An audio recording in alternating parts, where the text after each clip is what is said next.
정보가 있는 시사 토크쇼 장윤선, 박정호의 팟짱. 와우! 거래처 노총각 김대리 드디어 장가간대요. 축하 화한 보내야겠어요. 어디로 꽃 주문할까요? 꽃 주문은 꽃주문닷컴이지. 꽃주문닷컴요? 그럼 우리나라에서 축하화한, 근조화한 잘 만드는 꽃집이 다 모여있어. 가격, 품질, 배송 전부 다 꽃주문닷컴. 전화번호부터 적어도 1544-6430. 꽃주문닷컴은 언제나 좋은 상품과 정확한 배송으로 소비자의 만족을 추구합니다. 팟캐스트 듣는 사람들끼리 서로 돕고 삽시다. 꽃주문닷컴은 팟짱을 후원하고 있습니다. 1544-6430. 꽃주문닷컴 1544-6430. 꽃주문닷컴은 현재 회원사도 모집 중입니다. 전국에 계신 꽃집 사장님들 지금 당장 전화주세요. 꽃주문닷컴은 생산자, 유통자 모두를 보호합니다.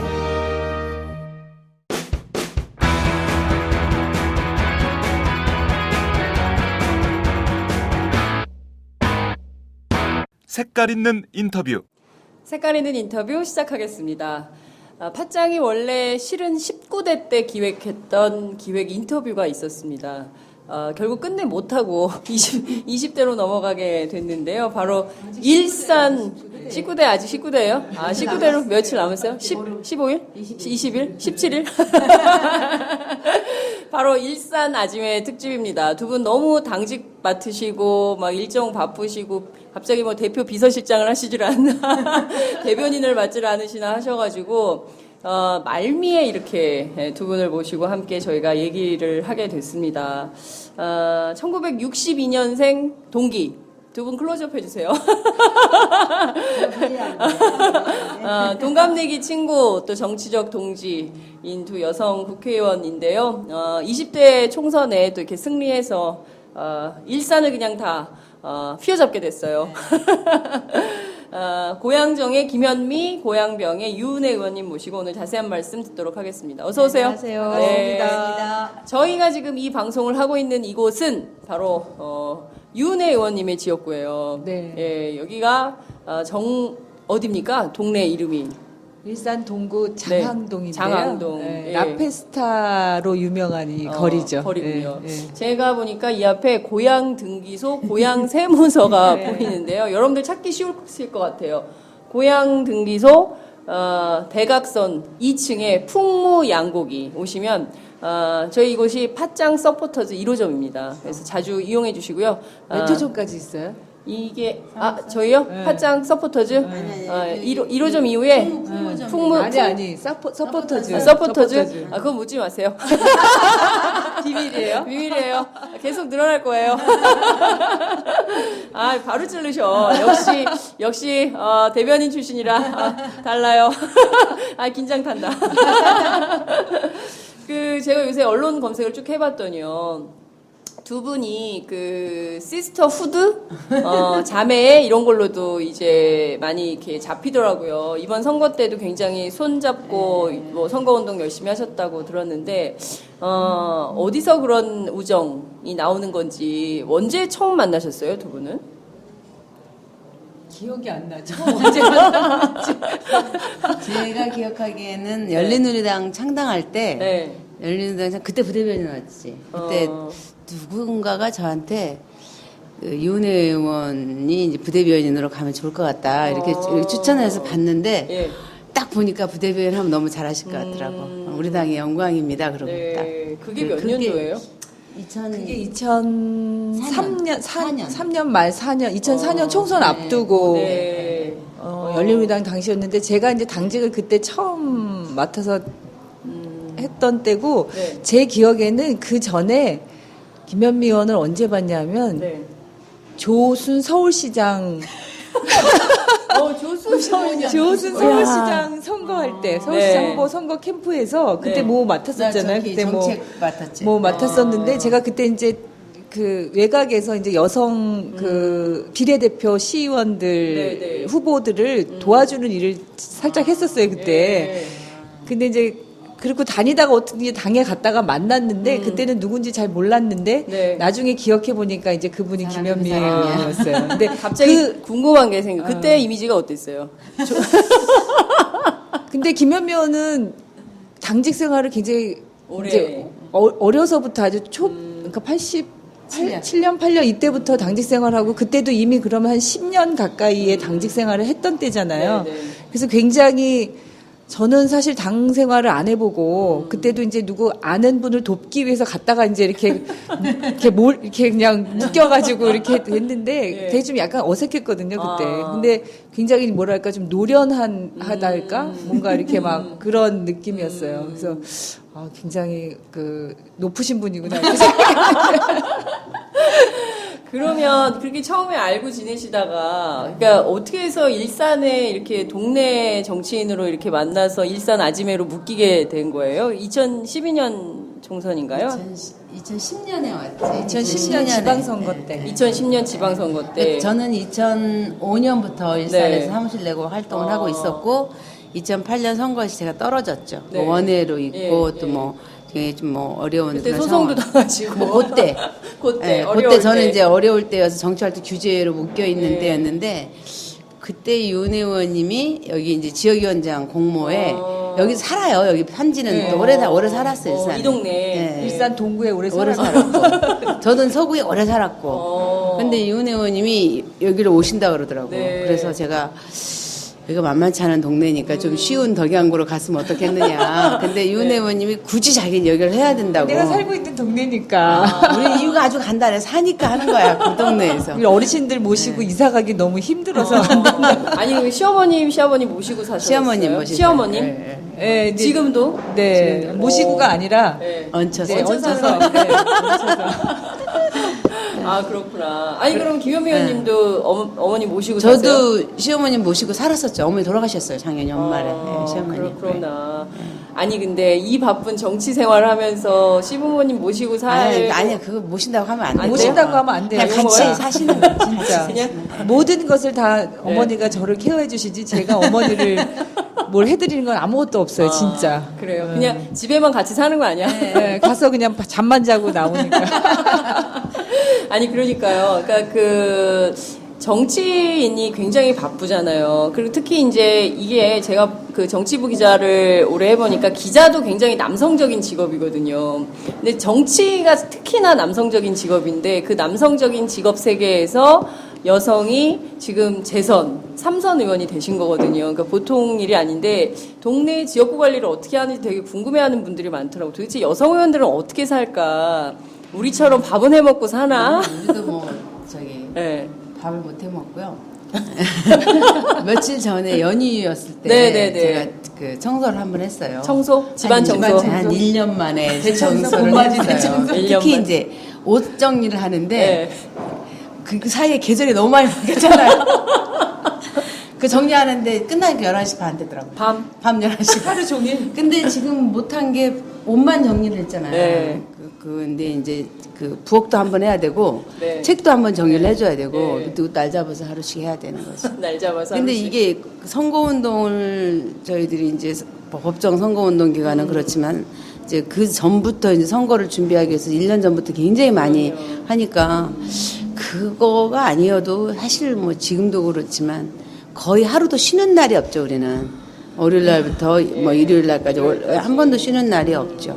그러니까 뭐 하다못해 뭐 한나절이라도 나갔다 와야 되니까. 네. 그러니까 뭐 풀로 쉬는 날이 없는 상태로 몇 년을 사는 거죠, 그냥 계속. 아, 정말 그 일반의 여성이라면 아우 막 하고 싶지 않겠다 이런 생각이 좀 들고 윤 의원님은 어떠세요?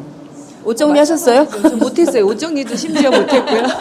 진짜 요새 계절이 막 바뀌고 좀 날이 더워지니까 네, 예. 겨울 옷이 그대로 있는 옷장을 맨날 보면서 이 옷을 언제 빨리 정리해야 되는데 그러고 있어요 요즘. 아니 언젠가 제가 두 분께 무슨 일로 제가 번갈아 가면서 전화를 드렸는데 김현미 의원님 말씀이 되게 인상적이었어요. 나 오늘 유치원만 6군데 가야 되거든. 그래서 정말 분초 단위로 쪼개가지고 이 지역구 활동을 다 일일이 찾아다니시는구나 싶은데 그러면 하루 일과는 어떻게 되세요? 아침부터 저녁까지 대충. 이게 또 시기별로 좀 틀리죠. 국회를 할 때와 국회를 안 할 정기국회 때, 있을 때. 그 다음에 또 이제 선거운동 기간 이럴 때 다 다르죠. 근데 이제 국회가 열리면은 우리가 보통 한 여기서 일산은 차가 막히기 때문에 맞아요. 6시쯤 나가야 그냥 자유롭지. 6시 반 나가면 여의도까지 간 1시간 넘어가니까 6시쯤 그냥 대충 나와요. 우리 그래서 이제 국회에서 이제 뭐 운동도 좀 하고 하다가 빠르면 7시 반부터 일정이 있고 네. 그렇지 않으면 당에 회의가 있으면 뭐 8시 반부터 회의가 있으니까 그러면 이제 그 회의하고 국회 회의하고 그 중간에 빈 시간 네. 회의를 안 할 때 뭐 지역에서 무슨 행사가 있다 그러면 이렇게 오죠. 네. 왔다 가고 어떨 때 보면은 여의도에서 그 일산을 3번 왔다 갔다 하는 날이 있죠. 가깝다는 하루에 그러니까 오전에 한 번 왔다 가고 오후에 한 번 왔다 가고 또 저녁에 또 왔다 가고 막 이래가지고 제가 3년 반 동안 17만 킬로 정도 뛰었어요. 17만 킬로. 예, 3년 자동차. 의원님은 얼마나? 저는 기억을 못해요. 차를 바꾸고 이제 네, 차는 넣어서는데 17만 몇천 킬로 해갖고 지금 차를 바꿔야 돼요. 렌트. 우리 같은 사람들한테 차를 렌트해주면 그 회사는 망하는 거 아니에요? 네? 거의 계속 왔다 갔다 하니까 그렇죠. 정말 그냥 하루 종일 네. 그 계속 사람을 만나고 하루에 그럼 평균 한 몇 명 정도 만난다고 봐야 돼요? 뭐예요? 일정이 많은 주말 같은 때는 막 15개에서 20개 정도 일정을 해요. 15개, 하루에 15개, 20개요? 20개를 하는 거고 그렇지 않으면 보통 10개 정도는 10개 하죠. 정도는 그냥 10개 정도는. 하루에 10개, 10팀을 만나는 선거 운동 기간 동안에는 뭐 한 20개 이상씩도 다녀야 되고. 다니니까. 근데 이제 이렇게 평상시에도 5월은 또 경로잔치 등 가정의 달 행사가 엄청 많은 때라서 네. 그런 거 다 찾아다니려면 요새도 예. 뭐 오늘만 해도 막 10개가 이상 됐는데 저는 오늘 상임위 때문에 이제 예, 못 예, 갔는데 하여튼 이런 5월이나 뭐 또 설 10월. 지나서 척사대회 같은 거 네. 할 때나 이럴 때는 하루에 뭐 한 평균 15개 정도 15개 정도는 하지, 주말에. 네. 아니 얼마 전에 어버이날이었잖아요. 그러면 정작 그 가족들의 어버이는 못 챙기고 근데 이번에는 밖에 어버이들을 주로 챙기는 거 다행인 아니에요? 게 이게 5, 6, 7, 8이 연휴였잖아요. 네, 네, 연휴니까 네. 어버이날 행사는 그 8일 이후로 다 되게 미뤄지거나 아니면 그 전에 하니까 네. 이번에는 그래도 좀 시간이 남았죠. 그 순간에. 근데 다니다 보면 그런 생각 들 때가 있어요. 내 부모님은 가서 인사드려야 되는데 여러 어르신들을 이렇게 찾아다니고 인사 다니는데 정작 친정엄마는 찾아가 뵙지도 못하고. 제가 기회 드릴게요. 친정엄마한테 한 말씀 하시죠. 제가 30초 드릴게요. 유은혜 의원님. 5월 5일 날 뵀어요, 친정엄마를. 제가 찾아간 게 아니라 엄마가 찾아오셨어요. 어린이날이라고. 어린이날이라고. 아니, 제가 당선되고 나서 우리 친정 식구들이 그동안에 이제 잘 선거운동 기간이고 잘 많이 못 모이지를 못하고 하다가 5월 5일 날 우리 이제 조카들이랑 해가지고 같이 다 모이는 걸 저희 동네에서 해서 그때 이제 친정엄마 뵀는데 저희 친정엄마는 저한테 늘 만나면 하시는 말씀이 시어머니한테 정말 잘해야 된다. 너 정말 시어머니한테 잘해라. 이 말씀만 하셔요. 그렇구나. 김현미 의원님 어머님 저는 엄마를 이 동네로 이사를 오셨죠. 엄마가 엄마하고 그다음에 뭐 형제들도 여기서 꽤 많이 살고 그래서 우리 선거운동 엄마 되게 열심히 하셨어요. 친정 엄마 열심히 하셨어요. 예, 어느 날 우리 이제 노인 복지관이 있어요. 거기에는 동서구의 어르신들이 다 모이는 하루에 뭐 점심 식사하시는 분들만 2,000명이 넘는 그런 큰 저희 노인 복지관이 있는데 거기에 제가 이제 명함을 돌리러 어르신들한테 인사를 드리러 이제 갔는데 김현미 의원 바빠서 그날 못 왔다고 어머니가 오셨어요. 친정엄마. 네, 친정어머니가 오셔서 명함을 우리 딸이라고 이렇게 명함을 돌리시니까 제가 옆에서 명함을 돌리기가 굉장히 마음이 되게 죄송스러운 거예요. 그런데 어르신들이 이 김현미 의원 친정 어머니가 명함을 주시니까 그거를 다 너무 잘 이렇게 받고 굉장히 감사하게 받으시면서 그래서 그 어르신들이 이렇게 같이 선거운동 해주시니까 본인이 온 것보다 나은 것 같았어요. 제가 이번에 굉장히 인상적이었던 게 선거운동 그 점퍼에 보면 아들, 여기 뭐 효시야, 남편, 효시야. 아들, 뭐 딸. 원조예요, 저희 남편이. 아, 그게 원조예요? 그렇구나. 선거운동에 큰 도움이 됐을 것 같아요. 엄청 하시죠. 아니 남편이 이제 명함을 나눠주면서 이은혜 남편입니다 이렇게 하니까 말이 안 나오더라는 거예요. 나중에는 막 입도 막 힘들고 목도 아프고 그래서 이거 이렇게 말을 안 하고 사람이 남편이라고 알아볼 수 있는 게 있을까? 근데 이렇게 회차를 되는데 거기 배우자 이렇게 써 있는데 너무 글씨가 작으니까 잘 안 보이잖아요. 네. 그래서 우리 이제 사무실에다 내가 자꾸만 말을 하기가 싫으니 힘드니 여기다 새겨달라 남편이라고 그래서 주문을 했대요. 저는 몰랐어요. 정말요? 남편이라고 찍어갖고. 찍어가지고 그 잠바를 딱 입은 거를 네. 페북에다 올려서 저는 알았어요. 그날 아니 이게 뭐야 이렇게 촌스럽게 이렇게 어떻게 말인데 그게 완전히 대박이 났다는 거 아닙니까? 맞아요. 전국에서 다 그래서 다 따라했어요. 다 따라했어요. 뭐 네. 아들, 딸, 뭐 엄마, 뭐 이랬어요. 우리 남편은 절대 자기한테 그거 입게 하지 말라고. 여기 동구에 그 선거운동하는 친구들한테 동구에서 하는 일은 동구에서 끝내고 속으로 오게 하지 말라. 대신 아들을 했잖아요. 우리 아들을 아들을 했잖아요. 했어요. 예, 아드님들이 잘생겼더라고요. 우리 집 아들은 3인. 이틀, 그렇구나. 생일이 딱 그래가지고. 11일, 12일 이틀만 선거운동 했어요? 아, 그렇구나. 이번에 봤더니 그 여성 의원들이 최다 당선되셨더라고요. 지역구 가장 많이. 예, 네. 많이 됐더라고요. 그래서 지역구는 26명이고 다 합치면은 51명이나 돼요. 많이 그러니까 됐죠. 그동안 역대 국회에서 가장 많은 여성. 그래도 20%가 안 된다는 거 아니에요? 그러니까요. 그래도 세계 100위 안에 못 든다고 오늘 언론에서 썼던데, 그래도 기대는 있어요. 왜냐하면 사실 이제 저희 방송 50대 여성 굉장히 많이 들어요. 예, 집에서 빨래하다가도 듣고, 빨래 널다가도 듣고, 설거지 하시다가도 듣고, 청소기 돌리면서 이렇게 다 들으신다고 제가 그 메시지를 굉장히 많이 봤는데, 이게 보면 여자들이 좀 행복하게 사는 사회가 좀 돼야 되는데, 너무 힘들게 사는 것 같아요. 특히 이제 일하는 여성들의 경우에는 뭐 애 봐야죠, 또 일해야죠. 또 학교 숙제는 또 왜 이렇게 많은 거야. 막 애들 또 쫓아다니지 않으면 막 그 집에서 열심히 하는 막 사교육하는 엄마들 다 쫓아가기 어렵지. 막 이런 상황인데 20대 국회 여성 의원들이 뭔가 좀 해서 그러니까 모두가 좀 고루 좀 잘 사는 그런 세상 만들 수 없을까 이런 기대도 좀 있는 것 같거든요. 그러니까 그런 청취자들께 좀 한 말씀 해주시죠. 김현미 의원부터 하실까요?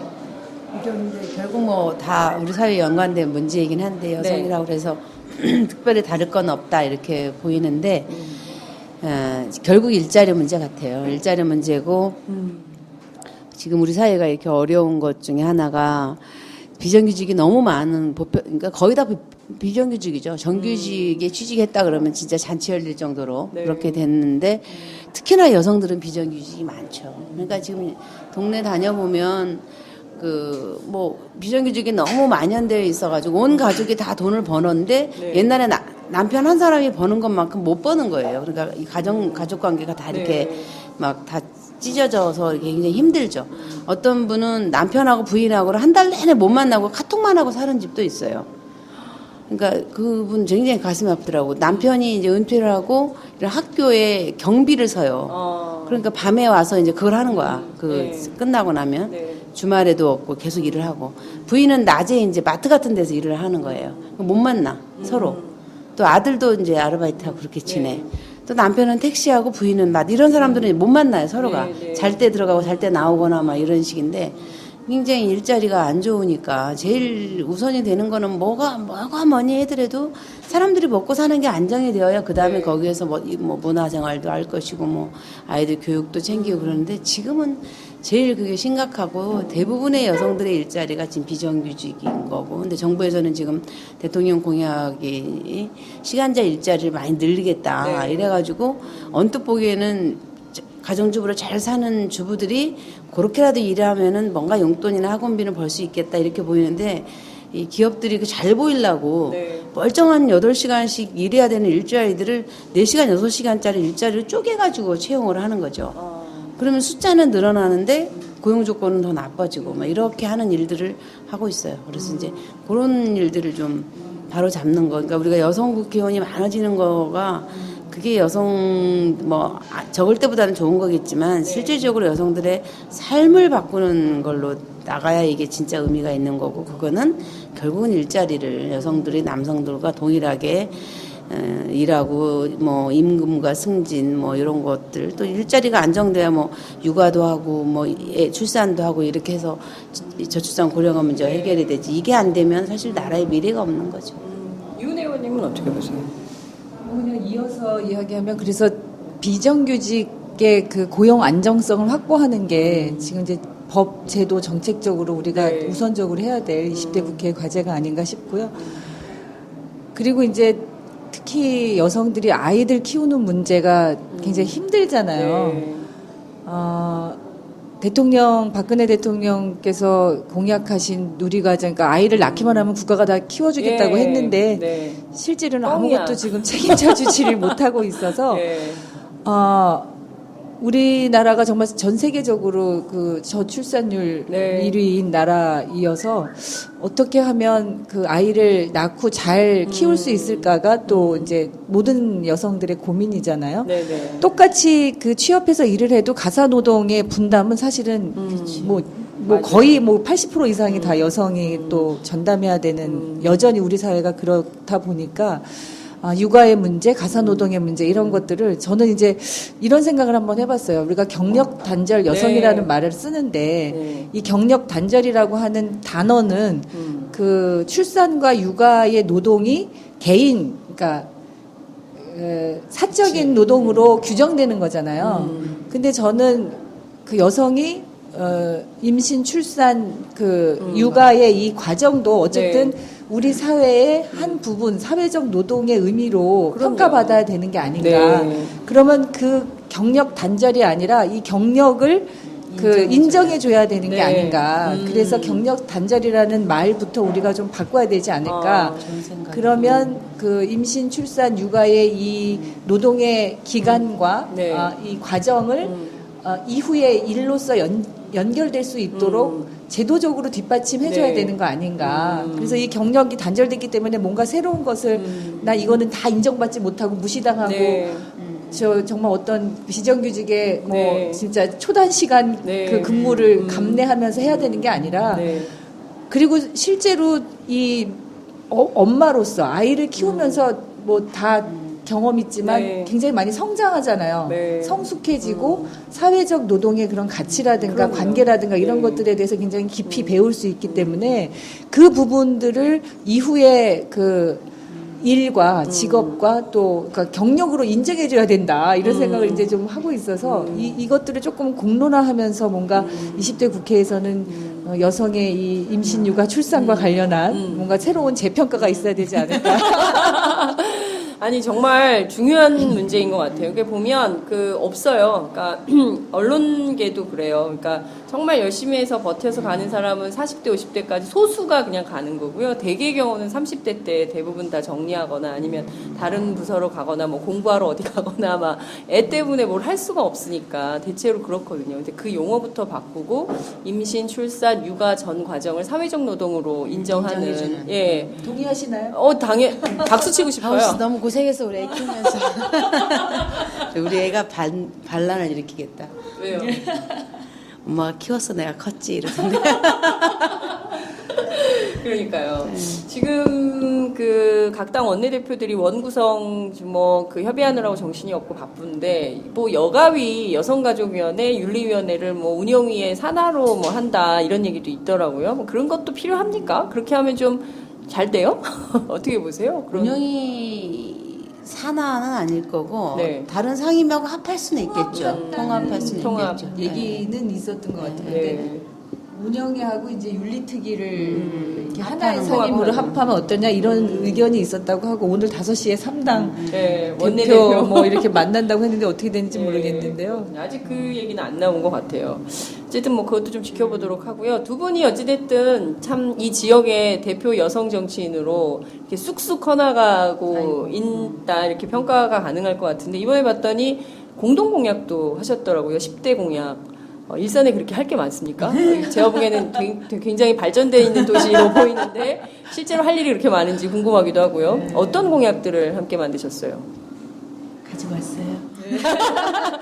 가지고 오셨어요? 예. 일산이 이제 네. 동구 서구 나뉘어져 있고 요번에 선거가 개편되면서 이제 고양시 가불병정이 됐지만 네.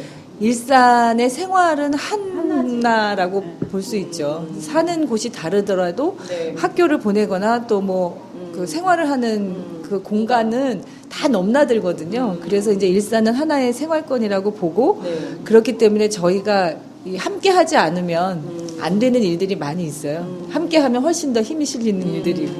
그렇구나. 19대 때도 뭐 이런 도시의 특징이 이제 교육에 대한 관심이 되게 많잖아요. 네. 네. 윤 의원님이 이제 그 교육문화위원회를 했고 저는 이제 기재위를 했기 네. 때문에 우리 동네 학교 민원 같은 거는 윤 의원님이 거의 다 마지막에 최종적으로 이렇게 꼭지를 많이 따주고 네, 네. 또 이제 뭐 윤 의원님 하는 거 뭐 제가 기재부에서 뭐 알아봐 드릴 거 있으면 해주고 이렇게 같이 기재위가 했어요. 세잖아요. 마지막에 예산 결정. 교문위는 엄청 뭐 막 발품을 팔아도 나중에 예산 안 되면 다 그냥 빵이에요? 빵이니까.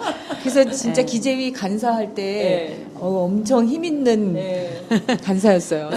그래서 같이 그렇게 하면은 이렇게 시너지가 있고 이제 고양시는 뭐 4개가 지역이 있으니까 가능하면 상임위를 좀 다 다르게 해서 서로 이렇게 크로스해서 하면 보완 효과가 생기는 거죠. 그래서 이번에도 이제 그 우리 20대에도 이제 그렇게 해보려고 이제 공약을 한 것도 보면 네. 아까 이제 우리가 거의 갔다 그랬는데 이 지역이 이제 동서구 넘나들어서 젊은 친구들이 다 모이는데요. 여기 그죠? 풍호 양고기가 있는 이 지역. 이 예, 라페스테. 라페스타. 예. 뭐 문화의 무슨 거리예요. 그래서 문화가 이제 고양시에 이제 어떻게 새로운 발전의 방향 이렇게 지금 잡혀 있거든요. 그래서 우리가 한 게 한국에서 종합학교 유치, 첨당 방송 영상밸리 조성, 뭐 네. K컬처밸리 개발, 네. 뭐 그다음에 뭐 전철과 관련된 것도 있고 뭐 이런 되게 공통의 공약들이어서 혼자 하는 것보다 같이 해야 이게 훨씬 더 잘 되는 시너지가 것들이고 있네요, 근데 우리가 또 이제 여성이다 보니까 아이들 교육 문제에 대한 거 그다음에 마을마다 뭐 아이러브만 카페라든가 청소년 카페 같은 걸 해서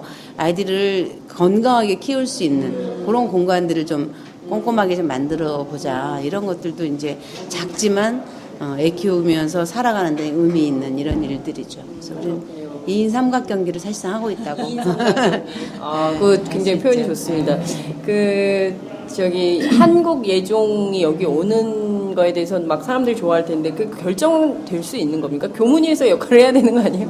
이제 한예종이 문체부 산하기관이기도 하고 해서 네. 열심히 이제 노력을 하고 있는데 이게 일산이 이제 약간 서울로 출퇴근하는 사람들의 그렇죠. 베드타운처럼 인식이 돼 있고 네. 그래서 이제 출퇴근 시간의 정체 문제도 교통 문제도 좀 많이 제기가 되고 있고 풀어야 될 숙제인데 일산이 자족 도시로서 발전하기 위해서는 어떤 컨셉에 어떤 전망을 갖고 일산의 미래 비전을 우리가 설계해야 될까? 이제 그게 오래 전부터 그래서 일산에는 무슨 뭐 이제 수도권 과밀 억제 지역이기 때문에 여기에 무슨 막 굴뚝산업 같은 거를 무슨 하기가 어려운 지역이라서 아무래도 이제 문화 예술의 도시 이런 게 이제 고양시 특히 일산이 가지고 있는 인적인 물적인 인프라와 잘 맞겠다 네, 네, 해서 네. 벌써 오래전부터 그런 방향으로 이제 일산의 많은 그 뭐 정치인들과 이런 사람들이 이제 노력을 해왔는데 네. 저는 이제 거기서 조금 더 기본 인프라를 갖추면서 지금 K컬처 밸리도 이제 올해부터 지금 이미 시작이 되고 있고요. 네. 방송 영상 밸리도 경기도하고 지금 이미 협상 이제 되고 있고 그리고 이제 어제 발표된 그 행복주택, 그러니까 저희는 이제 고향의 그 청년 스마트 시티로 이제 명명을 했는데 그런 컨셉의 이 젊은 그 주거 단지가 형성이 되면 거기에 또 한국예술종합학교가 세계적으로 인정받는 학교잖아요. 네. 이제 그 전문성들을 정말 높이 평가받는 학교이기 때문에 그런 전문 그 예술 학교가 들어오면 고양시의 그 문화예술 도시로서의 어떻게 보면 그 자리매김을 확실하게 할 수 있는 이제 그런 의미를 갖는다고 생각하고 해서 한예종이 지금 이제 통합 캠퍼스 추진을 위한 용역을 진행 중에 있어요. 그래서 그 용역 회사에서 이제 그 경쟁지에 다 이렇게 실사를 나가는 네, 네. 과정이거든요, 지금. 그래서 아마 고양시도 원래는 지난주에 나오게 돼 있었는데 이제 네. 일주일 연기가 돼서 요번 주에 나와서 여러 가지 시로부터 이제 브리핑도 받고 뭐 이제 부지 선정과 관련된 뭐 이런 조사들도 하고 그럴 텐데 유력하게 경쟁하고 있는 데가 이제 과천시인 걸로 알고 있는데 저는 뭐 여러 가지 면에서 고양시가 네. 한국예술종합학교가 왔을 때 그 학교에도 그렇고 고양시에도 그렇고 서로 윈윈하면서 발전할 수 있는 그런 경쟁력을 갖춘 거의 수도권 인근에서는 최고의 도시라고 생각하기 때문에 공약 발표하시는 네. 것 같아요. 그래서 그거를 하여튼 좀 핵심 공약으로 하고 있었고요. 네. 이제 그렇기 위해서라도 접근성이 좀 더 편리해져야 되니까 도로망, 철도망 이런 것들을 조금 필요하구나. 신속하게 네. 하는 것도 이제 저희 그 공약에 포함이 되어 정말 있고요. 막대한 예산이 소요되는 사업들인 것 같은데 기재위에서 상당히 힘을 쓰셔야 되거든요.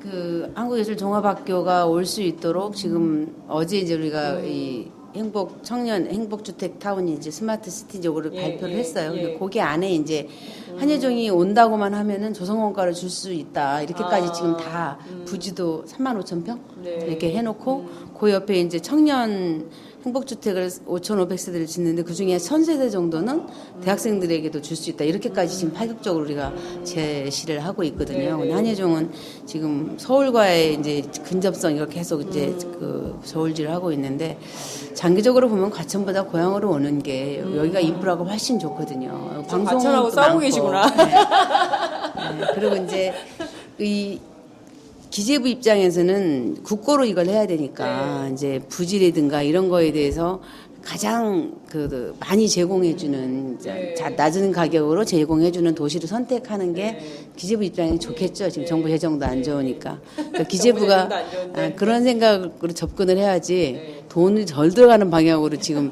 해야 되지 않을까. 이 자리에 과천 의원 한번 모시고 싶었네요.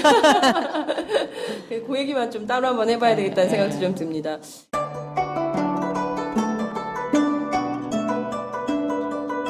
안녕하십니까.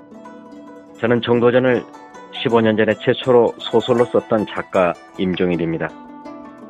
사실 정도전을 소설로 쓰는 데만 10년이 걸렸는데 그 시절 무명의 고달픈 심신을 양꼬치와 고량주로 달래주었던 풍무양꼬치. 풍무양꼬치는 월드컵 4강의 기쁨도 나라골 우습게 돌아가고 분통이 터질 때도 늘 함께했던 안식처이자 사랑방이었습니다. 진짜 정의파인 주인장은 세상을 뒤집어 푼 남자 정도전을 누구보다 먼저 알아보았고 그래서 제 소설 정도전은 역사의 곡이 없습니다. 풍무양꼬치 역시 맛과 양심이 살아있습니다. 좋은 사람끼리는 꼭 만나야 합니다. 어떻습니까? 오늘 풍무양꼬치에서 만납시다. 2호선 구로 디지털 단지역으로 오세요. 예약 문의 02809-9292, 02809-9292. 팟짱 애청자라고 하시면 정성 가득 담긴 서비스도 나갑니다. 오늘 사립학교법 폐지 기자회견 하셨어요. 새로운 건 아니고요. 네. 예. 계속 그러니까- 주장해 왔던 것을 오늘 또 상지대 문제 때문에. 상지대 때문에. 그러니까 지금 계속되는 것 같아요. 그래서 앞으로 교문위에서 계속 활동을 하시면서 이런 사립학교 문제를 계속 핸들링을 하실지 그것도 좀 궁금해요. 이제 재선 의원이 되셨기 때문에 다른 상임위로 가실지. 사실 저는 이제 이 상임위를 계속 상반기만이라도 네. 계속 하고 싶어서 지금 이제 누구한테 매달려야 되나. 근데 이제 국토위하고 교문위가 가장 인기 상임위예요. 의원들이 선호하는 상임위 1, 네, 2순위라서 제가 4년 동안 이 상임위를 했기 때문에 계속 하겠다는 게 어떻게 보면 또 좀 욕심처럼 비춰질 수도 있어서 그런데 이제 뭐 한예종을 포함해서 제가 이제 지역에서 해야 되는 일과 또 전문성이라는 측면에서 보면 상반기만이라도 이제 해야 되겠다 이렇게 결심을 굳히고 있는데 그거는 이제 좀 봐야 되겠죠. 근데 사립학교법은 예전에 이제 그 사학재단의 그런 네. 부정과 비리 때문에 사실은 우리 교육이 특히 대학 교육이 너무 이 심각하죠. 현실에서 너무 이제 여러 가지 문제들이 많았기 때문에 그것을 바로잡기 위해서 이제 사학법을 개정하려고 했었는데 그게 좀 잘 안 되지 않았습니까? 네. 열린우리당 시절에. 네. 그 후과가 박근혜 그러니까 대통령이 촛불 들고 나왔잖아요. 예, 그랬죠. 장애투쟁. 장애투쟁하고. 그래서 사학법 개정을 다시 또 재개정하게 했는데 네. 그러고 나니까 비리 사학들이 다시 다 이제 복귀한 거예요. 특히 상지대는 김문기 총장이 정말 어마무시하게 온갖 일을 다 저질러도 네. 교육부 감사도 했어요. 그리고 뭐 모든 뭐 이런 것들이 다 밝혀져도 아무 제재를 받지 않고 다시 또 원상복구되는 이런 있을 수 없는 일들이 계속 벌어지고 있거든요. 네. 근데 그 과정에서 교수들이랑 학생들은 계속 피해를 받고 있고 뭐 저기 해직당하고 네. 아이들은 수업도 제대로 못 받고 수원대도 그렇잖아요. 네. 그래서 이거는 아니다 해서 이제 계속 제가 그 오늘도 이제 저희 상임위가 있어서 교육부 장관에게 제 학생들하고 교수들이 그 상지대에 대한 감사를 다시 청구했어요, 교육부에. 또 어제. 네. 네. 그래서 이제 그 감사 청구한 것을 다시 살펴보고 재감사를 해달라 이제 요청을 했고, 네. 이 김문기 총장이 이런 식으로 그 정말 이 사조직화해서 학교 문제를 정말 다 그냥 자기 손아귀에 네. 맞아요. 아들 시켜서 저희가 국감 때 증인을 채택했는데요. 아파서 못 나온다 그랬는데 보니까 아주 멀쩡하게 다니고 있는데 아파서 못 나온다고 이렇게 그 국감 내에서 거짓말을 시켰는데 위증을 했는데도 아직도 처벌을 받지 못하고 있는 이런 형편이에요. 그래서 아, 근데 이게 말이 됩니까? 그 국회법상 위증죄는 위증죄죠. 걸리는 거 아니잖아요. 그래서 교회가 합의를 합의를 해야지 이게 또 저희가 고발이 현장에 되고 뭐 합의를 안 하는데 그게 해주면은 또 안 되면 안 되고 교육부가 또 그만큼 관리 감독을 제대로 해야 되는데 네. 저희가 그래서 이제 제가 선거 전에 그 소송이 막 걸렸어요. 상지대하고 네. 이제 예. 그 구성원들하고 그 소송 비용을 어떻게 내냐 학교에서 그 자료를 다 내라. 소송 네, 비용이 네, 네. 굉장히 많이 들어갔거든요. 그래서 자료를 내라고 요구를 했더니 자료를 안 내는 거예요. 여태까지도. 그런 그게 며칠 남았다 그랬죠. 그런 상태에 있기 때문에 네. 교육부가 또 그런 어떻게 보면 감싸고 있는 게 아니냐고 의심을 받을 수밖에 없는 이 일들을 하고 있어서 네. 20대 국회에서도 이 문제를 그냥 이렇게 뭐 이렇게 19대 끝났다고 이게 이제 끝나는 문제가 아니기 때문에 20대 국회에서도 교문위에서 이제 네. 교육위원회에서 이 문제는 반드시 바로잡아야 하고 그래서 사학법을 개정해야만 네. 이런 비리 사학들이 좀 이렇게 문제를 해결하고 네. 원래 그 대학의 본연의 이 모습으로 돌아갈 수 있지 않을까. 오늘 아침에 저희가 이제 몇 분 국회의원님들 인터뷰를 했는데 그 한 분이 이런 말씀 하시더라고요. 그러니까 지금 제일 큰 문제가 사학의 비리도 비리지만 세습의 문제. 그러니까 모든 대학이 세습을 하고 한 100년 이렇게 한 가문이 언론도 마찬가지거든요. 뭐 조선일보는 방씨, 중앙일보는 홍씨, 재벌도 그렇고요. 그러니까 다 이게 세습이 너무 심각한 그래서 문제인데, 우리나라가 계급 사회가 된 거지. 예, 그래서 이거를 도대체 선출되지 않은 권력을 어떻게 통제할 수 있는 사회적 시스템 만들지 않으면 정말 민주주의라는 것 자체가 작동이 안 될 것 같다. 그래서 이거를 해결을 해야 된다. 너무 심각하다. 지금 뭐 국립대 총장들 임명 안 한 1년씩 되는 데가 너무 많은데도 1년이 뭐예요? 몇 년 됐어요? 제가 그 교육 상임위 있을 때마다 지금 총장을 다 뽑아놨는데 임명을 안 하는 왜 안 하시는 거예요? 이유가 위에서 안 한대요. 그래서 네? 못 하고 있대요. 마음에 드는 사람이 나올 윗선에서. 때까지 안 하거든요. 뭐 박근혜 대통령 마음에 들 때까지 그런 거예요? 제가 꼭 집어 얘기하는 아니, 저 이러면 곤란한 거 아닌가 싶어요. 대학 교육 정상화 하려면 총장도 선출이 제대로 되고 이래야 되는데 참 이게 문제가 심각한 거 이게 아닌가요? 권력이 좀 이렇게 그러니까 다원화된다라 그럴까 분권이 네, 돼가지고 각 분야가 자기들의 의사결정에 따라서 주체적으로 이렇게 민주적으로 굴러갈 수 있게 돼야 되는데 이거를 위해서 딱 틀어잡고 네. 그게 본인이 동의하지 않으면은 이게 그러니까 박근혜 정부 출범하고 1년 반이 될 때까지 공공기관장 임명 안 된 게 100개 정도 됐었어요. 그러니까 오케이 사인이 나기 전에는 어떤 기관의 기관장이나 임원도 임명을 안 하는 거예요. 그렇게 가는 거예요. 지금도 마찬가지죠. 지금 그렇죠. 정권이 끝나가게 생겼는데 아직도 안 하면 어떻게 끝날 때까지 안 하실래나? 아니 그리고 이게 지방자치, 그러니까 이제 네. 권력을 분산하고 다양화한다는 게 지방자치의 지방 정부의 권한을 우리가 법적인 것에서 보장돼 있는 것만큼은 줘야 되잖아요. 그것도 다 회수하고. 근데 이제 그것도 다 이제 지방의 그런 재정 분담도 네. 돈은 안 내려주면서 부담은 엄청 주고. 그러니까 누리과정도 그런 거고, 누리과정도 뭐 여러 가지 지금. 그래서 이게 우리 사회가 정말 다원화되고 그 지방자치가 좀 더 발전하고 그러면서 이제 정말 풀뿌리 민주주의라고 하는 시민들의 참여와 또 그런 것으로부터 민주주의가 발전할 텐데 이 모든 제도가 우리 법적으로는 명기가 되어 있는데 실제적으로는 전혀 거꾸로 가고 적용이 안 되고 굉장히 심각한 위기적 상황인 것 같아요. 여러 면에서. 이거를 좀 바로 잡으려면 그래도 정권 교체가 되면 가능성이 생기는 건가요? 삼선의 김현미 의원님 말씀하세요. 근데 이제 우리 민주정부 10년을 돌아보면 네. 뭐 여러 가지 이제 공과를 가지고 얘기를 하잖아요. 네. 근데 흔히들 얘기할 때 절차적 민주주의에 대해서만은 뭐 이의를 제기하는 사람이 없잖아요. 네. 절차적 민주주의만은 이뤘다. 그래서 그런 절차적 민주주의가 되면은 알아서 잘 작동이 될 줄 알았는데 오히려 이제 그거를 검찰이나 뭐 국정원이나 뭐 이런 데서는 뭐 자기들끼리 이제 악용하고 뭐 이랬다 이런 평가들을 하잖아요.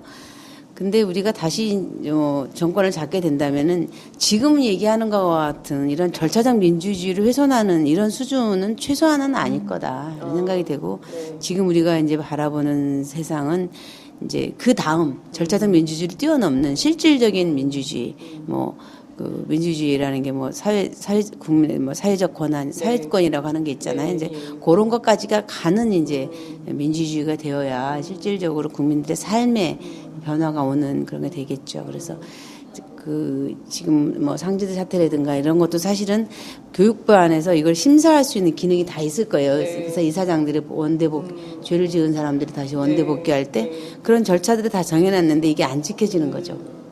이런 것들이 지켜지게 되고 각자의 영역에서 그런 원칙들이 지켜지게 되면은 지금과 같은 이런 난맥상들은 아니겠죠. 네.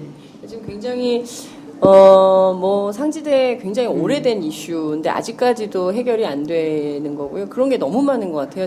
한국 사회에 특히 이제 가습기 살균제 문제 너무 심각하잖아요.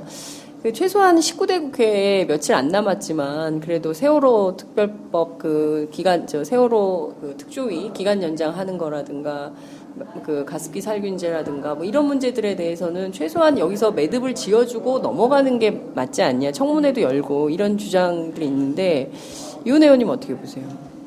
이게 며칠 안 남았기 때문에 19대에서 딱 매듭이 지어질 수 있는 문제는 아니고요. 네. 20대까지 이어질 수밖에 없는 이제 현실이죠. 네. 현실적으로 보면. 그래서 지금 저희 당에서 이제 가습기 살균제 같은 경우에는 이제 진상조사위원회를 꾸려서 지금 활동을 하고 있고 또 세월호 특별법 문제도 그렇고 그러니까 박근혜 정부 이제 한 3년 이렇게 지나면서 누적돼 온 그러니까 한 1년 정도는 좀 참고 좀 이렇게 그리고 이제 좀 봐줬던 게 이제 더 이상 그러니까 요번 선거의 결과가 사실은 국민들이 더불어민주당이 이뻐서가 아니라 박근혜 정부 새누리당이 기대했었던 특히 이제 삶의 문제, 경제적인 생활의 문제에서 전혀 그 기대에 미치지 못하고 그리고 모든 사회 전 분야에서 이런 민주주의를 역행하고 그게 이제 피부로 다 이렇게 느껴지고 너무 이제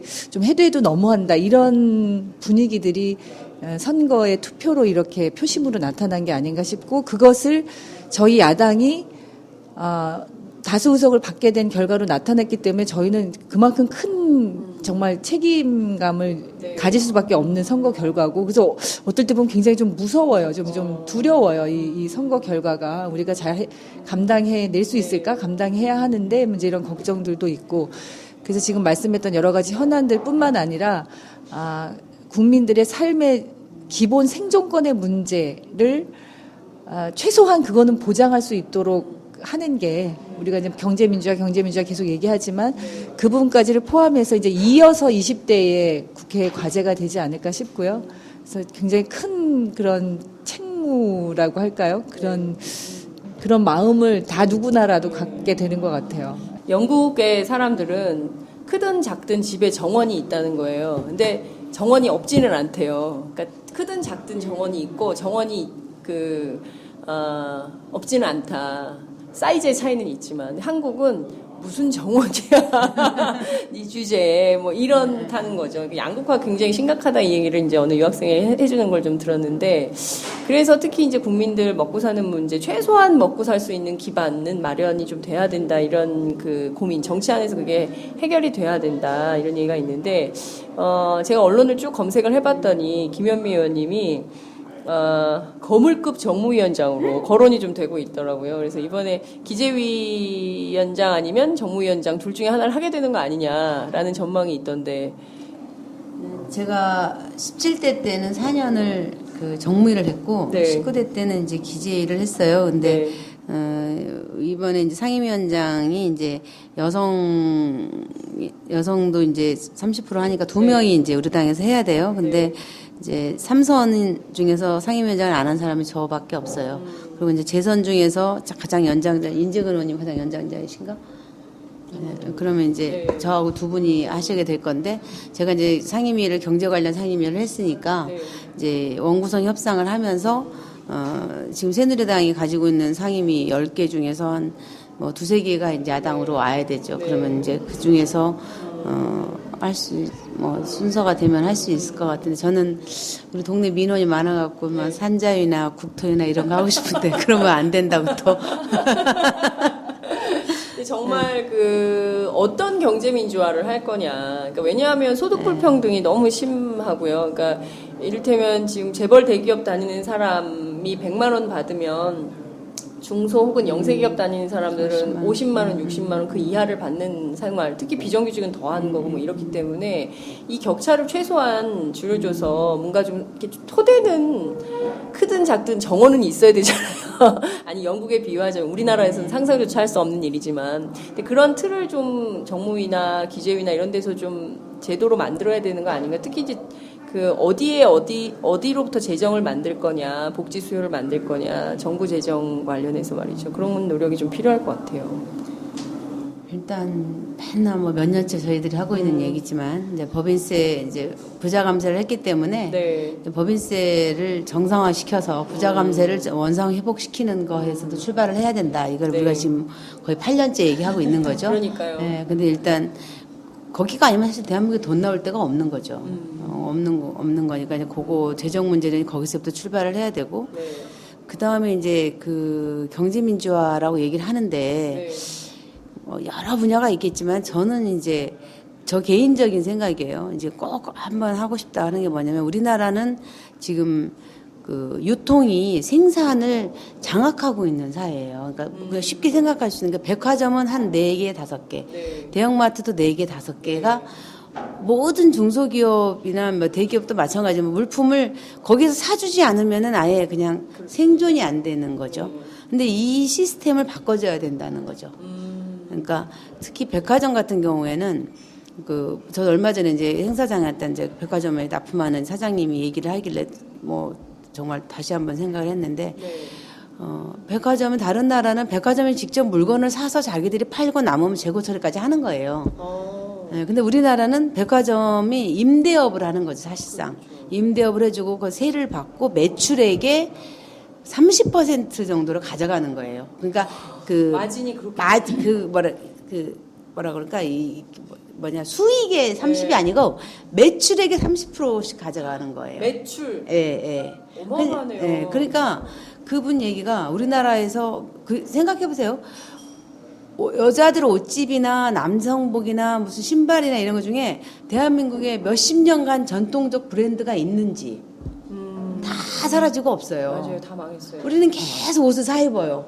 계속 신발도 사 입고 하는데 왜 그 집이 없는 건가. 그러니까 그거를 판 백화점은 다 지금 뭐 조단위의 부자가 됐는데 거기에 납품을 하는 그 중소기업들은 다 망한 거죠. 뭐 그 사람 얘기하는 뭐 생산하는 인건비가 높아졌다고 얘기를 하지만 그러면은 영국이나 뭐 유럽이나 뭐 이런 나라에 이태리 장인이 한 땀 한 땀 그런 나라들은 다 업체가 죽었겠네.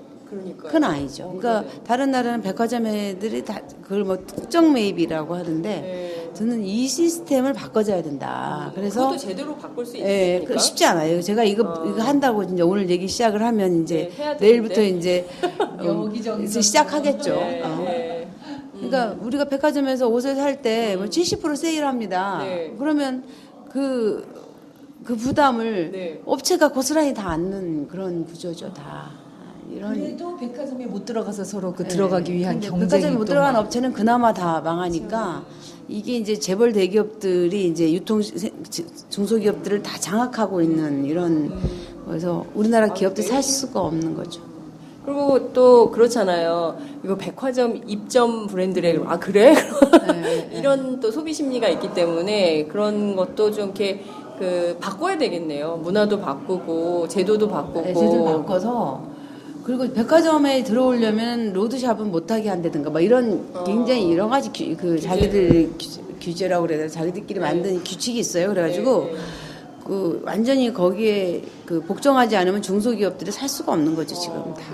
너무 심하네요. 그런 것들은 진짜 그 백화점만 부자가 되는 그쵸. 시스템인 거잖아요. 그리고 그밖에 다른 중소기업들은 다 망하는 거라면 그건 상생할 수 없는 구조니까 그거는 깨 주셔야 될 것 같다는 제가 생각이. 을지로위원회를 하면서 백화점 대형마트 소위위원장을 맡아서 했는데 이 문제를 딱 부딪혔는데 이 문제를 풀지 않고서는 백화점 문제를 풀 수가 없겠구나 이런 생각이 들어서 이거는 그냥 이 오기 차원에서 할 일이 아니라 그냥 새로운 과제로 삼아가지고 이렇게 해야 되겠다 이런 생각을 했죠. 그래서 뭔가 이렇게 20대 국회에서는 시스템과 제도를 바꾸는 그런 역할을 해주실 거라고 믿겠습니다.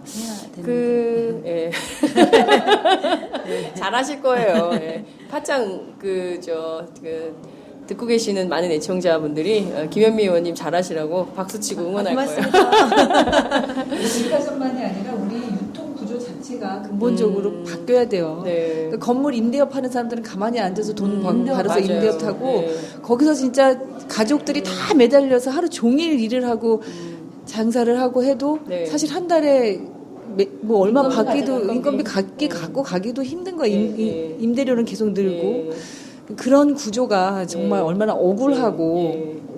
아주 근본적으로 이게 치유돼야 될 네. 문제이기 때문에 그러니까요. 아니, 제 얼마 전에 저희 남편 친구가 이렇게 회사 더 이상 다닐 수 없는 상황이 돼서 그만두고 자영업을 시작했는데, 사흘 했더니 못하겠더래요. 그래서, 너무 힘들어가지고, 이제 친구들 만나서 술 마시고, 택시 타고, 대리기사 해서 들어오는데, 뭐 자기가 사실은 이러이러한 사연이 있다고 얘기했더니, 그 대리하시는 그 대리기사분께서, 그래도 장사가 잘 된다면서요. 저는 김밥집 열었는데요. 장사 안 돼서 밤엔 대리 뜁니다. 이랬다는 거예요. 그래서 죄송합니다. 그러고 내렸다고.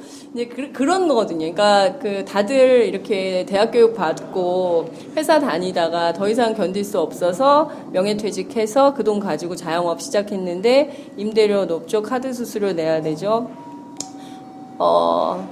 개업하고 하루도 못 쉬었대요. 김현미 의원님하고 같아. 제가 이제 요새 할 때도 똑같은 얘기를 많이 했는데 네.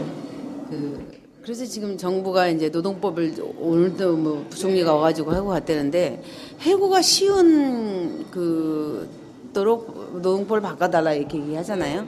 지금 우리나라가 해고가 굉장히 쉬운 나라예요. 이미. 예, 그래서 뭐 40대, 50대 남자들이 뭐 거의 다 이제 다 명퇴, 희망퇴직 하잖아요. 근데 그 정부에서는 저성과자를 하려고 한다고 하는데 그럼 해고 명퇴 희망퇴직 받으면서 고성과자라고 받겠어요? 다 저성과자라고 그래서 받지 않겠어요? 그러면 이 사람들이 할 게 없어요. 다 자영업을 하니까 대통령도 뭐 치킨공화국이라고 그랬는데 실제로 피자 전쟁, 뭐 치킨 전쟁, 편의점 전쟁이 지금 벌어지고 있어서 3년 넘는 게 10% 정도밖에 안 돼요. 그러니까 90%가 퇴직금 털어먹고 그냥 대출까지 얻어가지고 그냥 폭삭 망하는 거죠. 그래서 그냥 65세 되기 전에 다 그냥 수급자가 되는 거예요, 수급자가. 예. 그러니까 이거는 국가적으로 지금 이 쉬운 해고가 아니라 이제 안정적 일자리를 만들어주는 발상의 전환이 없으면 그냥 다 망하는 거예요, 다 망하는 거죠. 이대로는 안 되겠다는 생각이 좀 듭니다. 그만큼 더불어민주당 원내 일당을 만들어 드린 이유가 있는 것 같아요. 국민들이 일을 좀 잘 하시라 이런 당부가 담긴 건데 이런 말씀하셨어요. 이번 총선 더불어민주당에게 굉장히 위험한 기회다. 기회는 기회인데 위험한 기회다. 이제 이런 말씀하셨는데요. 행간에 어떤 의미가 있다고 저희가 해석하면 될까요? 페북에 쓴 건데 네.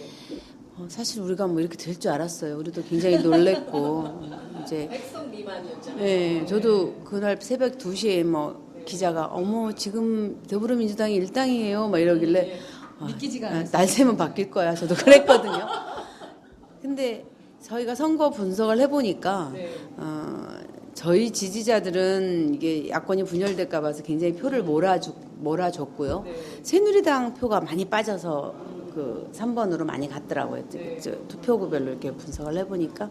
근데 이제 그 전체적인 게 뭐냐면 더 이상 이 새누리당 박근혜 정부한테 기대할 게 없다. 먹고 살게 좀 해주라. 그냥 다 그냥 한마디로 하면 먹고 살게 해달라. 이 요구가 이 결과를 낳았다고 실제 그런 얘기도 하셨고 그렇게 보이는데 우리 당이 진짜 얼떨결에 일당이 된 거예요. 이게 일당이 됐는데 이 대통령 선거까지 우리한테 딱 1년의 시간이 남았다고 보여집니다. 지금부터 시작을 해서 내년 정기국회까지 내년 정기국회가 시작되면 이제 대선 국면으로 가지 않겠어요?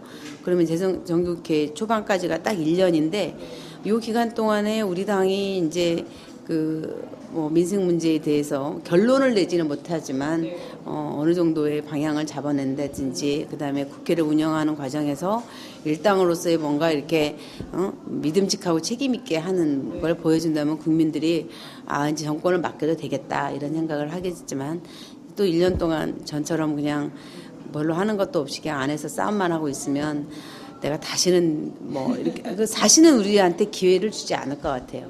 그래서 우리가 이렇게 일당이 되지도 못할 뿐만 아니라 정권 교체도 저는 못한다. 그래서 이 1년을 우리에게 기회는 기회인데 정말 자칫하면은 그냥 모든 걸 다 잃어버릴 수 있는 위험한 기회를 만났다. 이제 사실은 선거가 딱 끝나는 새벽부터 굉장히 마음이 무겁더라고요.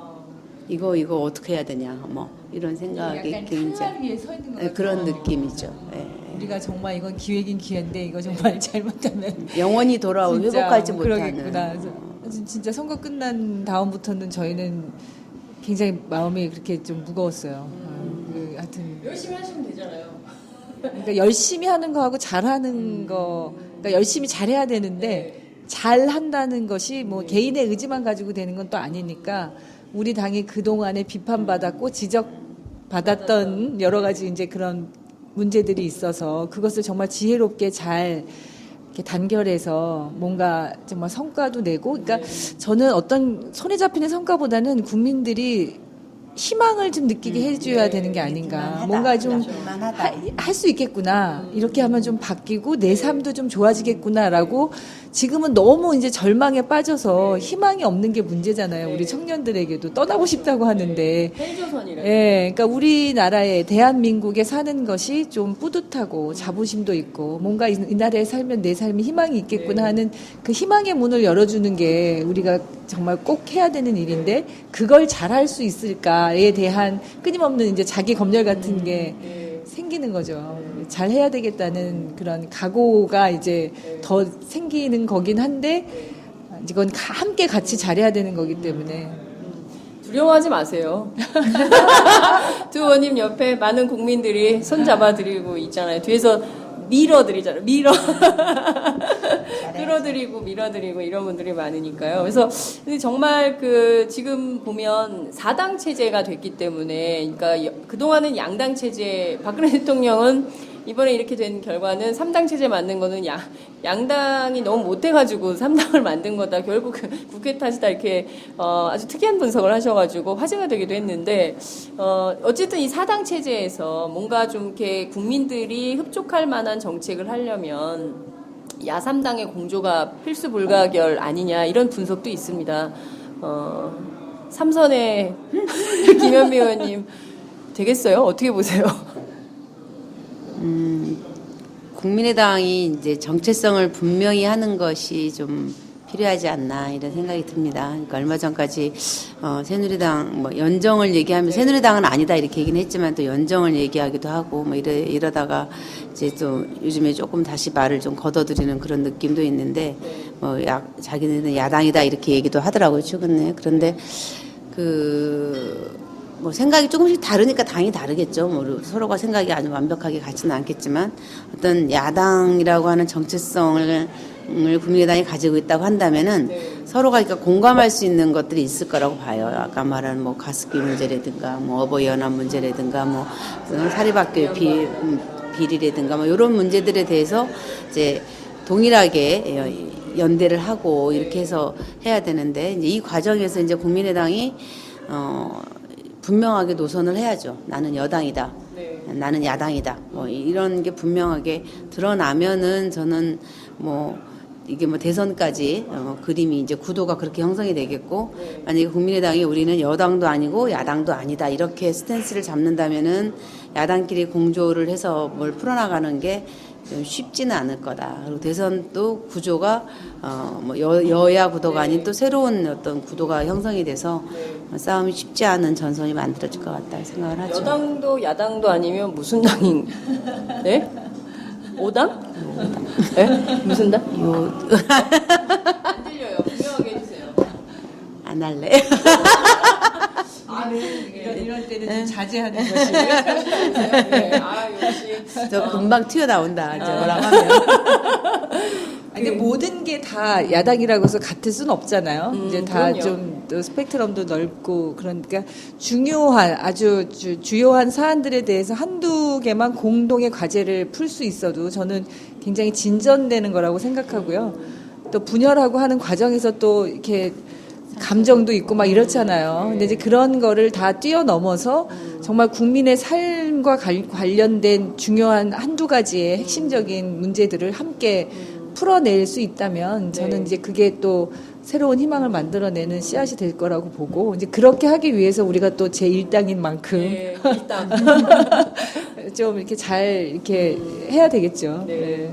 중요한 건 대선을 앞두고 있기 때문에 이게 또 내년 대선을 앞두고 야3당이 어떤 공조를 할까. 물론 이제 정책 공조는 당연하지만 그 밖에 이제 다른 정치 공조는 어떻게 해야 되냐. 뭐 여러 얘기가 있는 것 같아요. 그래서 어제 그 더불어민주당 서울시당에서 주관했던 토론에서도 그 구도 얘기가 좀 나왔는데 이자 구도여야 한다.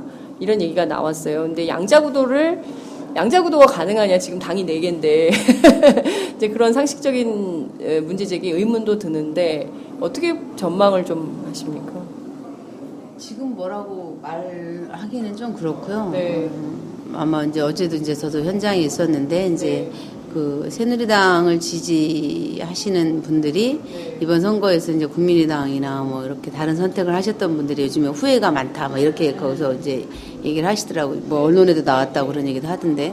그래서 이제 대선은 양자구도로 복원이 될 것이다. 이렇게 얘기들을 하는데 저는 아직은 뭐라고 단정적으로 얘기하긴 그래요. 근데 그 양자구도로 복원되려고 하는 힘이 더 세겠죠. 아무래도. 센데 이제 그러려면 아까 말씀드린 것처럼 국민의당의 스탠스 또 국민의당이 어떤 스탠스를 취하도록 우리 당이 할 것인가 뭐 이런 것들이 다 좀 중요하지 않을까. 그래서 지금처럼 송선처럼 삼자구도 이렇게는 쉽지 않을 것 같다는 생각이 듭니다.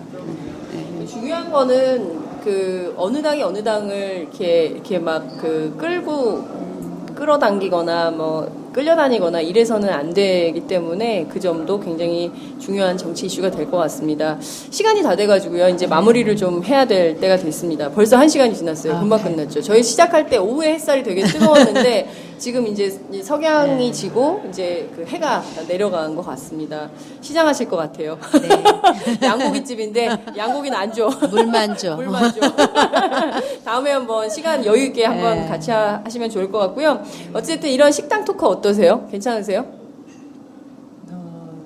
약간 낯설네요. 김현미 의원님 어떠세요? 저는 먹으면서 해야 되는데. 다음엔 저희가 상을 잘 차려놓고 그러고 모시도록 하겠습니다. 고맙습니다. 네, 오늘 말씀 정말 잘 들었고요. 끝으로 한 말씀씩만 마무리. 20대 국회에 어떤 역할 하신다. 짧게 30초씩만 말씀하시고 마무리하도록 하겠습니다. 이훈혜 의원님부터 하실까요? 계속 삼선언부터 하다가. 뭐든지 키 순서로 하면 제가 늘 먼저 하는데요.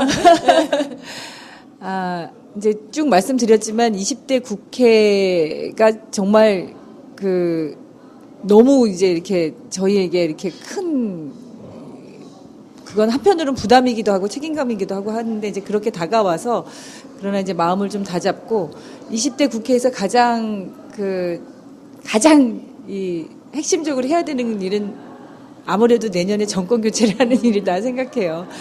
정권 교체를 하기 위해서라도 저희가 일당으로서의 역할을 잘해야 되고 그래서 수권 정당으로서 국민들에게 신뢰를 줄 수 있어야 하고 그것이 국민의 희망을 만드는 길이라고 생각해서 정권 교체를 향한 우리의 힘찬 걸음에 저도 또 재선 의원으로서 열심히 힘을 보태도록 하겠습니다. 네. 뭐 삼선의 거물급 상임위원장. 기대돼요. 안 하면 큰일 나는데 이거. 아유, 네? 그냥 부담 팍팍. 굉장히 부담되네.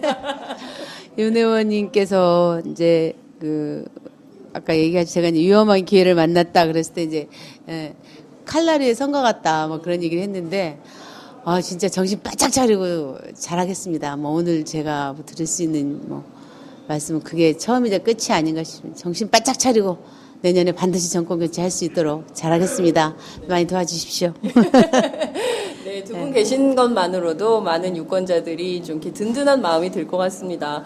그 좋은 기회에 저희가 또 다음에 일산 엄마들, 아줌마들 모시고 함께 그때는 양고기 먹으면서 그때 한번 하도록 엄마들이 많이 가는 네. 데가 있어요. 그래요? 알겠습니다. 또 소개해 주시기 바랍니다.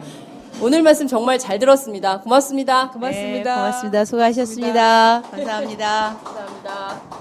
방청객도 계셔. 오늘도 오마이뉴스 10만인 클럽 후원 회원님들의 발길은 이어지고 있습니다. 국민이 속지 않고 믿을 수 있는 언론을 기대합니다.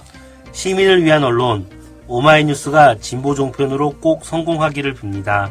시민들의 판단에 위한 충실한 진실 전달자가 되어주세요. 민주주의가 왜곡 후퇴하는 이 불의하고 참담한 현실이 하나하나 타개되길 소망합니다. 오마이뉴스를 믿고 응원합니다. 장윤선, 박정호의 팟짱 후원하시는 10만인 클럽 회원님들의 가입 동기입니다. 참 절박하죠? 오마이TV가 보수 정편이 외면한 진실을 생생하게 전달하겠습니다. 내 손안의 스마트 진보 종편, 월 1만 원이면 됩니다. 지금 바로 전화주세요. 02733-5505, 내선 번호는 0번, 공용 핸드폰은 010-3270-3828입니다. 정권과 자본 앞에 할 말하는 당당한 오마이TV. 팍팍 밀어주세요!